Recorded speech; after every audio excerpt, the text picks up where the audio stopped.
You wake up one morning and realize you've been living the same day for 3 years. Not in a dramatic way. Nothing broke, nothing fell apart, but somewhere along the line you stopped asking yourself what you actually wanted, and you're not sure when that happened or if it even matters anymore. This is the English Conversation Podcast. I'm Sarah. And I'm Mike. We talk about everyday life here, and we try to talk about it in English the way people actually do when they're just sitting together, thinking out loud, not teaching, not fixing anything, just being honest about what it feels like to be human. Yeah, today we're talking about something that I think a lot of people feel but don't really say out loud. What's that? The feeling that maybe it's too late for something.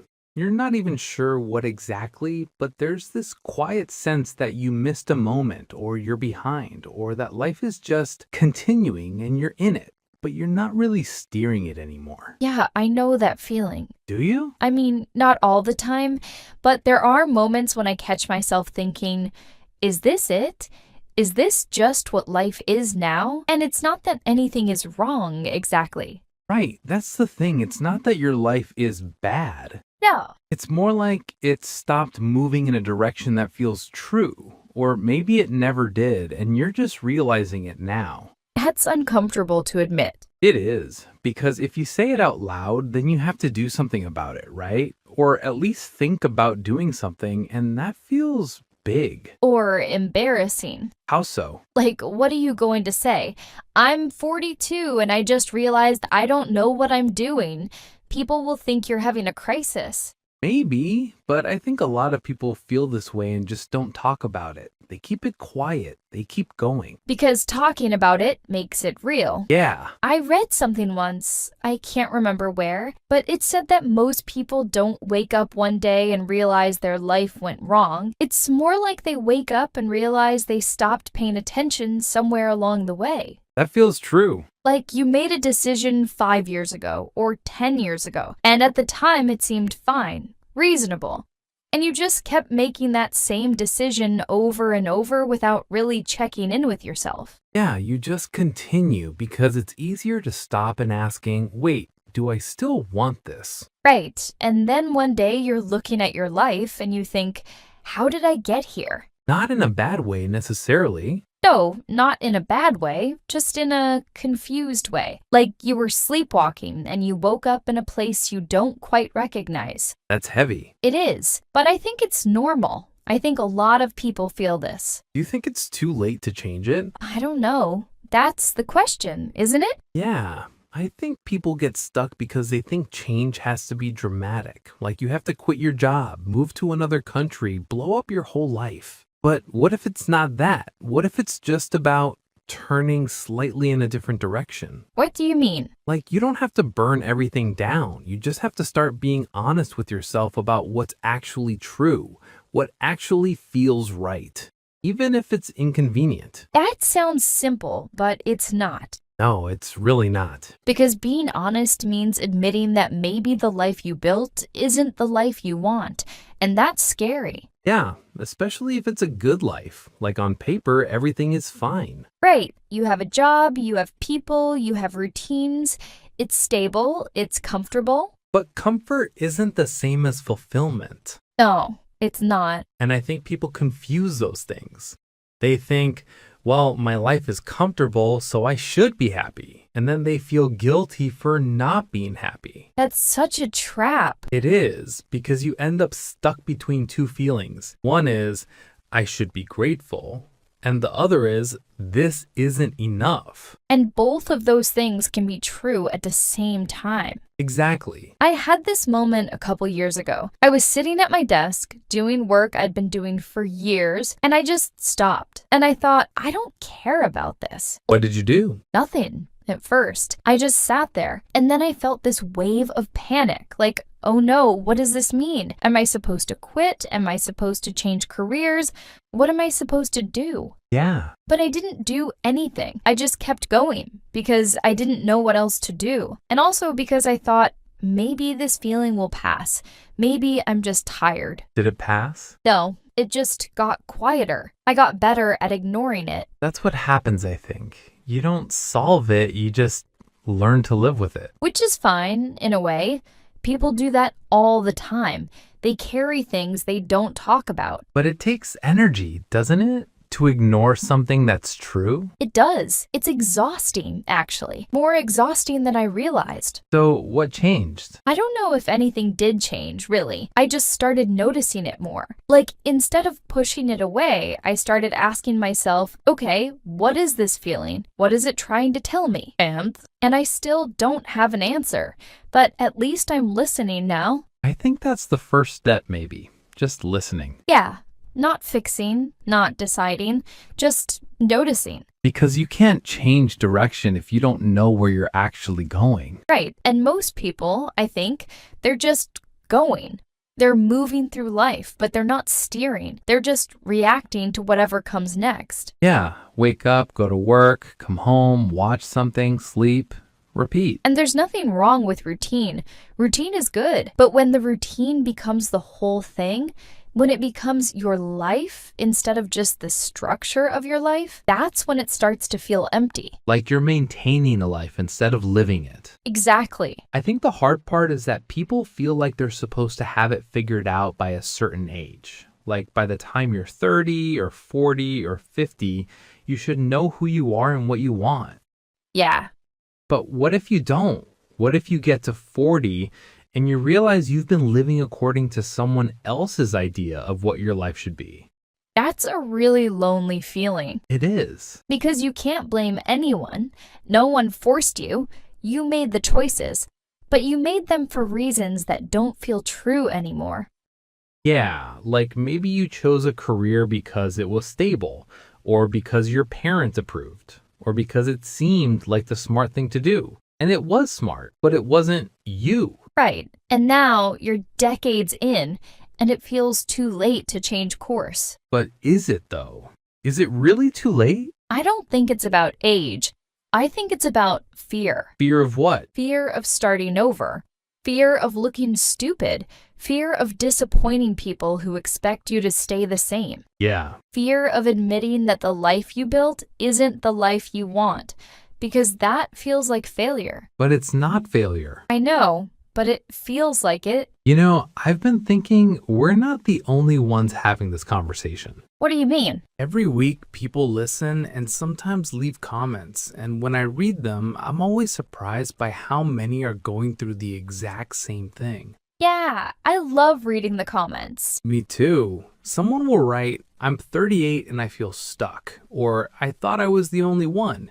And I think, no, you're not alone. Knowing other people feel the same way makes it less lonely. Yeah, it makes this feel like a real conversation. You know what I think is hard, though? What? Other people's expectations. The people in your life have a certain idea of who you are, and if you start changing, they might push back. Yeah, people don't like it when you change. It makes them uncomfortable. Because you can't live your life for other people. You can't stay stuck just to make them comfortable. No, but it's hard to disappoint people you love. It is. But you have to choose yourself at some point. You have to say, I matter. My life matters. That takes courage. It does. More courage than most people realize. I want to pause here for a second and just say something. What? To everyone listening, thank you for being here, for letting us have these slow, honest conversations with you. Yeah, this isn't the kind of podcast where we tell you what to do or give you 5 easy steps. No, we're just thinking out loud. And the fact that you're willing to sit with us in that space, in that uncertainty, it means a lot. It does. Because I think this is the kind of conversation that doesn't happen very often, and it can only happen because you're here choosing to listen. So thank you, really. I think the scariest part is not knowing what you want. Like you know something is off, but you can't name it. Yeah, that's confusing. It is. Because people will say, well, if you're unhappy, just change something. But what? What do you change when you don't even know what the problem is? I think sometimes the problem isn't a specific thing. It's more like your whole orientation is off, like you're facing the wrong direction. What does that mean? I mean, you're living your life based on old assumptions, old fears, old ideas about who you're supposed to be. And those things were maybe true once, but they're definitely not true now. But you haven't updated your thinking. So you're living in the past even though you're in the present. Kind of, yeah. You're operating from a version of yourself that doesn't exist anymore. That's wild. It is, but I think it happens to everyone. You change, but your life doesn't change with you. And there's this gap. And the gap gets wider and wider. Yeah, until one day you look around and think, none of this feels like me anymore. So what do? How do you close the gap? I think you start by asking yourself, who am I now? Not who I was, not who I should be, but who am I actually right now? And then? And then you build a life that fits that person, slowly, one small decision at a time. That sounds exhausting. It probably is, but what's the alternative? Keep living a life that doesn't fit? No, you're right. You know what's interesting? What? We've been talking about change like it's this big thing, but I don't think it is. I think it's actually really small. How do you mean? Like, it's not about quitting your job or moving to another city. It's about the tiny moments where you choose honesty over comfort, where you say no to something you don't want, or yes to something you do. Those moments add up. They do. Over time, those small choices create a completely different life. But you have to be patient. Yeah, you can't expect everything to change overnight. And you have to be okay with not knowing exactly where you're going. Right. You just have to trust that if you keep turning toward what feels true, you'll end up somewhere better. That's hard though. We want certainty. Yeah, but life doesn't work that way. No. You can't know. You just have to try. Am I tell you something? Of course. Last year, I was having a really hard time. Nothing specific, just everything felt heavy. And I kept thinking, it's too late. I'm too old. I've made too many mistakes. Yeah. And one night, I was lying in bed, couldn't sleep, and I asked myself, if nothing changes, how will I feel in 5 years? What did you realize? I realized I'd feel worse.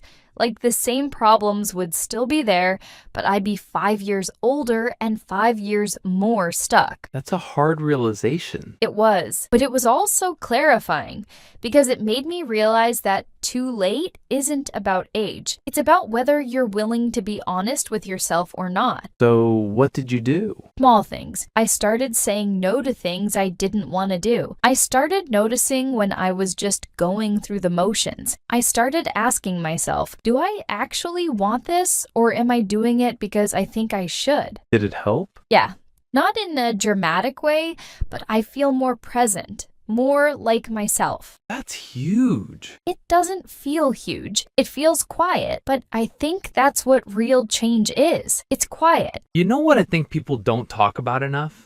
What? The loneliness of realizing you need to change. Like you're surrounded by people living their lives seemingly fine, and you're thinking, am I the only one who feels this way? Yeah. And you can't really talk about it because it sounds ungrateful or dramatic, so you just carry it alone. That is lonely. It is. And I think that loneliness keeps people stuck.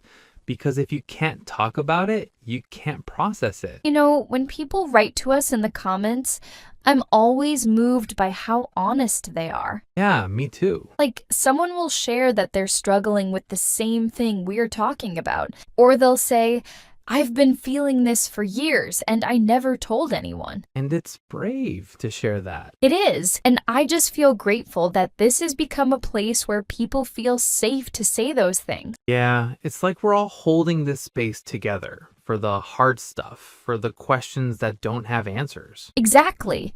And that's rare, I think. Do you think it's ever too late, though? Like, truly too late? To change? What? I don't think so. I think as long as you're alive, you can change. But I also think there's a point where change becomes harder. What do you mean? Like, the longer you've been on a certain path, the harder it is to switch to a different one. Not impossible, just harder. Because you have more to lose. Yeah, more investments, more commitments, more people depending on you. So what do you do? I think you have to decide what's more important, the life you have or the life you want. And if you can't have both? Then you make a choice and you live with it. That's hard. It is, but staying stuck is also hard. There's no easy option. I think the thing that gets me is how much energy it takes to pretend, to act like everything is fine when it's not. Yeah, And people do it for years, decades even.